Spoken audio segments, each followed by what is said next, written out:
ಈ ರೀತಿ ಪಾದ ನಿಮ್ದಾಗಬೇಕಾ? ಹಾಗಾದರೆ ಈಸಿಯಾಗಿ ಮಾಡ್ಕೊಳ್ಳೋ ಟಿಪ್ಪನ್ನ ಹೇಳ್ಕೊಡ್ತೀನಿ ಬನ್ನಿ. ನಮ್ಮ ಚಾನಲ್ನ ಸಬ್ಸ್ಕ್ರೈಬ್ ಮಾಡ್ಕೊಂಡಿಲ್ಲ ಅಂದರೆ ಈಗಲೇ ಸಬ್ಸ್ಕ್ರೈಬ್ ಮಾಡ್ಕೊಳ್ಳಿ. ನೋಡಿ, ಈ ರೀತಿ ಆಗಿರುತ್ತಲ್ಲ ಪಾದ ಎಲ್ಲ, ಕೆಳಗಡೆ ಕಾಲಿಟ್ಕೊಂಡು ಕೂತ್ಕೊಂಡ್ರೆ ರಫ್ ಆಗಿಬಿಡುತ್ತಲ್ಲ, ಅದೆಲ್ಲ ಹೋಗಬೇಕು ಅಂದರೆ ಅದಕ್ಕೆ ಬೇಕಾಗಿರೋದು ಒಂದು ಮಾಯ್ಶ್ಚರೈಸರ್ ಅಥವಾ ಯಾವುದಾದ್ರೂ ಕ್ರೀಮು, ಕ್ರ್ಯಾಕ್ ಕ್ರೀಮು, ಆ ಥರದ್ದು ಯಾವುದಾದ್ರೂ ಕ್ರೀಮು, ಒಂದು ನ್ಯೂಸ್ ಪೇಪರ್ ಹಳೆಯದು, ಮತ್ತು ಒಂದು ವೆಟ್ ವೈಪು ತೊಗೊಂಡು ಆರಾಮಾಗಿ ನೀಟಾಗಿ ಒರೆಸ್ಕೊಂಡ್ಬಿಡಿ. ನೀವು ಕಾಲು ತೊಳ್ಕೊಂಡು ಬಂದು ಅವಾಗ ಒರೆಸಿ ಅದನ್ನು ಮಾಡ್ಕೊಳ್ತೀನಿ ಅಂತಂದರೆ ನೀವು ಹಚ್ಕೊಳ್ಳಲ್ಲ.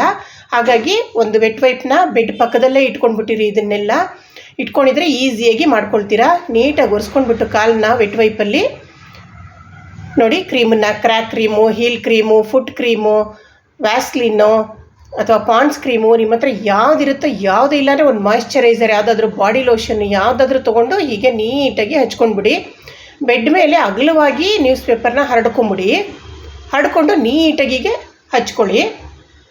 ಇದು ಒಂದೇ ದಿನದಲ್ಲೇನು ಹೋಗ್ಬಿಡಲ್ಲ.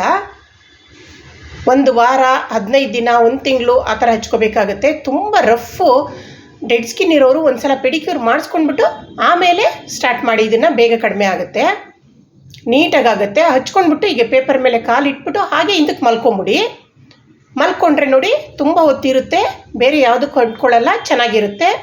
ಇಷ್ಟ ಆಗಿದರೆ ಲೈಕ್ ಮಾಡಿ. Thank you.